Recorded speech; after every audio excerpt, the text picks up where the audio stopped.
आणि ब्रेकनंतर आता एक ब्रेकिंग न्यूज अशी आहे, मुंबईमधनं भांडूपमधील एका नामांकित शाळेत झालेल्या गैरप्रकारामुळे भांडूप मनसे आक्रमक झालेली आहे आणि या मनसैनिकांनी ही शाळा गाठली। त्याचबरोबर या शाळेमध्ये धरणे आंदोलन या मनसैनिकांनी केलंय। त्याची दृश्य आपण बघतोय। या शाळेतल्या गैरप्रकारामुळे मनसैनिकांनी हे आंदोलन केलेलं आहे।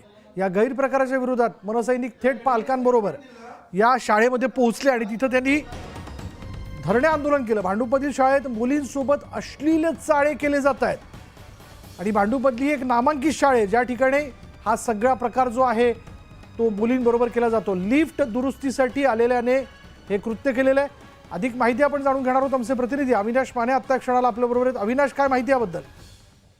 नक्कीच पाहिलं की भांडूपमधील एक नामांकित शाळा आहे। एकंदरीत पाहिलं तर ह्या 3 ज्या विद्यार्थिनी आहेत ते सकाळीच्या योगासनासाठी गेले होते। त्याच दरम्यान जर पाहिलं तर हा लिफ्ट मेकॅनिकल जो आहे त्यांनी 3 पैकी एका मुलीच्या पाठीवरून खरं तर हात फिरवला। त्यानंतर त्या 3 मुलींनी तिथून जे आहे ते पळ काढला आणि सर्व जी घटना आहे ती शिक्षकांना सांगितली। त्यानंतर शिक्षकांनी तात्काळ या मेकॅनिकलला जे आहे ते ताब्यात घेतलं। पोलिसांकडे तक्रार दिली। पोलिसांनी त्याला ताब्यात घेतला असून गुन्हा देखील दाखल करण्यात आलाय। परंतु पाहिलं आता कुठेतरी मनसे जे आहे ते आता आक्रमक झाले। मनसेनी थेट जे आहे ते शाळेमध्ये आता जे आहे ते आंदोलन करण्यास सुरुवात केली। एकंदरीत पाहिलं की हे वातावरण जे आहे ते त्या ठिकाणी भांडूपमध्ये आता तापताना दिसत आहे।